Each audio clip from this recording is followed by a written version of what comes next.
and welcome back to our podcast about the history of our local real estate office, Coldwell Banker Neumann Real Estate. I'm your host, Lexie Neumann, and last time we talked about our early years as Herb Neumann Real Estate and heard from my dad, Jeff Neumann, about how his father's foundation continues to impact how we do business now. Today we're going to look at the more recent past, most notably when Herb Neumann Real Estate became Coldwell Banker Neumann Real Estate, and the benefits and challenges that came along with it. And we're back. Let's jump right in. How did you become Coldwell Banker Neumann Real Estate? Yeah, that's something that happened more by accident than by plan, to be honest with you. As it turns out, fortunately, it's been a happy accident. But there was a local Coldwell Banker franchise of roughly 12 agents, if I remember correctly. And Herb Neumann Real Estate at the time had about the same number of agents. And they were a smaller branch office of a Toronto Coldwell Banker franchise. And it just didn't work for them in Guelph for whatever reason. So we had the opportunity to acquire them, and we did. I've actually never heard that much detail in the story before. Oh, yeah. There you go. I learned something. Is that when you took over? Yes, it is. You would have been pretty young at the time. Yeah, I was. I guess I was 29 years old, and I probably looked like I was 17. I've seen the pictures. You've seen the pictures, yes. So we amalgamated the two offices, and I think, like I said before, I think we had roughly 24, 25 agents at the time. And we operated out of 169 Woolwich Street, downtown Guelph, directly across from the Woolwich Arms. It would have been a fairly senior, experienced group at the time when we amalgamated. And over the next few years, we were fortunate to attract some new agents, some young blood. And while I would not yet call it a thriving business, it was a viable one. But I also realized it had to be more than that. And I'll revert back to something you alluded to in episode 1 that I think is important, certainly in how I viewed the business or what I needed to do in the business moving forward.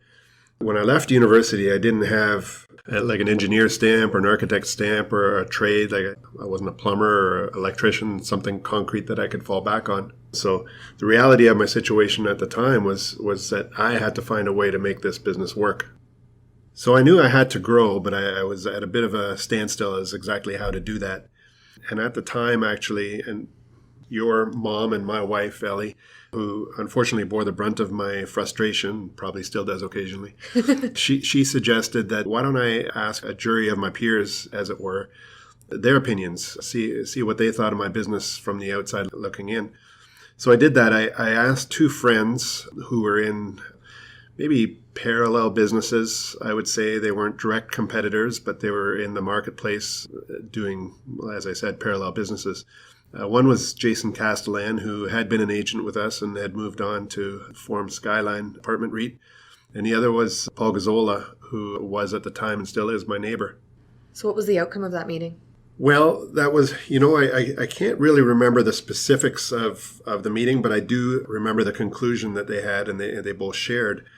And that was one that their opinion was that we had a limited appeal to a broad demographic. And what did they mean by that? I think the best way to explain what they meant is perhaps by use of a metaphor. My dad used to be a stickler for how agents presented themselves to their clients and to the public, and he used to have a saying, you can never offend somebody by wearing a suit. And he used to bring that saying out usually when I was wearing shorts and a t-shirt, and he thought I shouldn't be.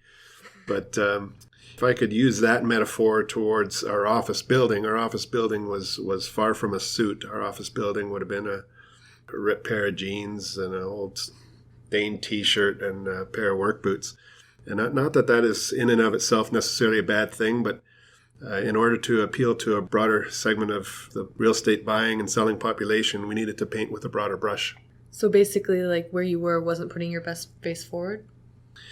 Yeah, it was functional, but it wasn't attractive. I use one more metaphor in that regard is I didn't want to be the barefooted shoe salesman.